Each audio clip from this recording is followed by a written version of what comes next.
Hi, today we're going to talk about how enzymes help plants make food using something called the lock and key model. And we've already talked about this lock and key model before when we discussed enzymes. So today we're going to focus on enzymes and their role in photosynthesis. And we're going to zoom in or lock in on one of the most prevalent, most common enzymes in the world, and it's called RuBisCO. So the lock and key model, just to review, it's a way to understand how enzymes work. The enzyme is like a lock, and the molecule it acts on is called the substrate. That's the key. And enzymes have a specific spot called the active site, and only the right key fits to make the reaction happen. All right, so here we have our phenomena study introduced. We see a picture to the side, and it's of a wilted sunflower. We can tell that it's a bright, sunny day. And if you look closely, you'll see that there's still water on the ground from recent rain. So the words to describe this phenomenal study, well, it's a hot day. You see a plant that is wilted, but it just rained. What do you notice and what do you wonder? So let me ask you a guiding question to help get you going. What internal process might be failing in the sunflower that's making it look wilted, even though it's watered? How might enzymes be involved in that? So let's circle back because I want to make sure there's no clarification that's needed here.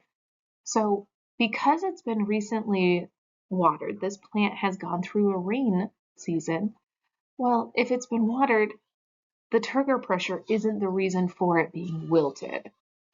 And because we had that guiding question about how might enzymes be involved, well, we know that enzymes are probably where I want you to start thinking.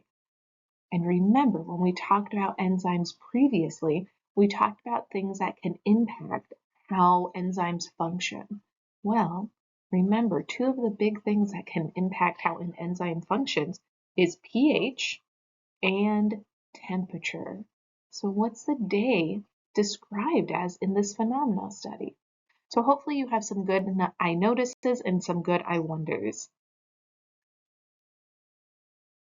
So we want to make sure that we're all on the same page and that we're working with a similar set of information. So every living organism has to carry out chemical reactions in order to survive. And those reactions need to happen quickly and efficiently. Enzymes are the biological catalysts that make this possible.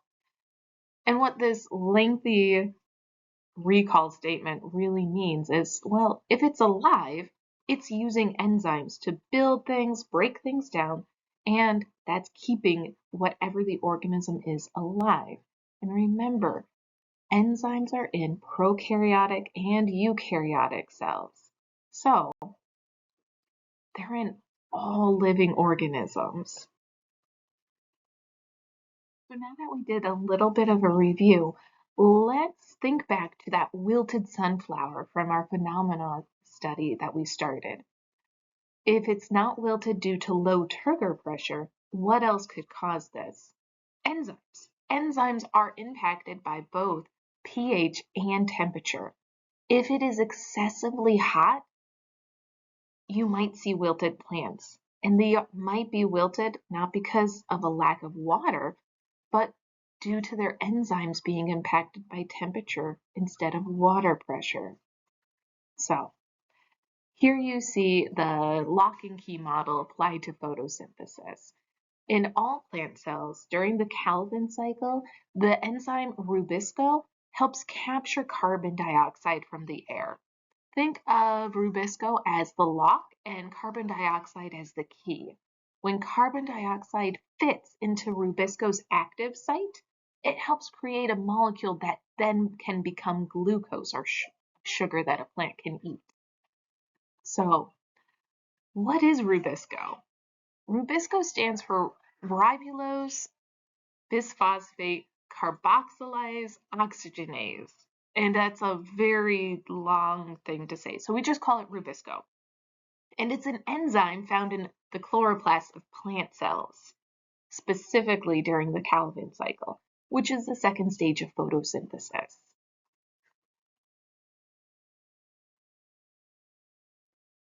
Enzymes like RuBisCO are sensitive to their environment.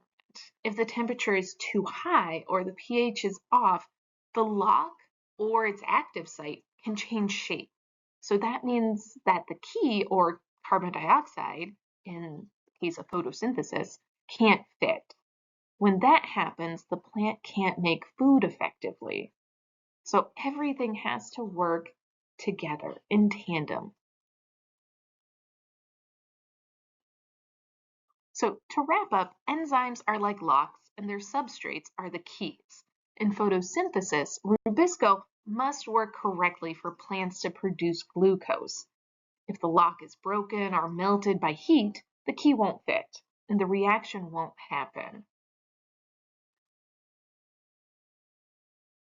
So let's talk about one of the coolest things enzymes do before we wrap up. And I do mean that literally. It's a super cool thing. So enzymes let your body, your human body, run complex chemical reactions without needing high heat like you'd find in a chemistry lab. Normally, to break or build molecules like in digestion, respiration, or even DNA replication, you would need a lot of energy. And in a lab, that means turning up the heat, increasing the heat. But your body can't get that hot without causing serious damage. So, how do reactions still happen inside you? That's where enzymes come in. Enzymes are special proteins that act as catalysts, meaning they speed up chemical reactions without being used up themselves. And they do it all at normal body temperature, about 37 degrees Celsius or 98.6 degrees Fahrenheit. I like to think of enzymes as a shortcut. They lower the activation energy or the energy needed to start a reaction. It's like trying to get over a mountain.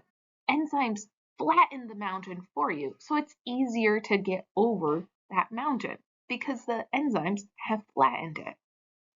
One major job enzymes do is break down large molecules into smaller, useful pieces. For example, the enzymes in your saliva and stomach break down proteins and starches into amino acids and sugars. Without those enzymes, you'd have to cook your food in your stomach at boiling temperatures to digest it. And your human body can't do that. So enzymes are not only fast and efficient, they're essential for life. They help reactions happen at just the right speed, at just the right temperature, and with just the right results.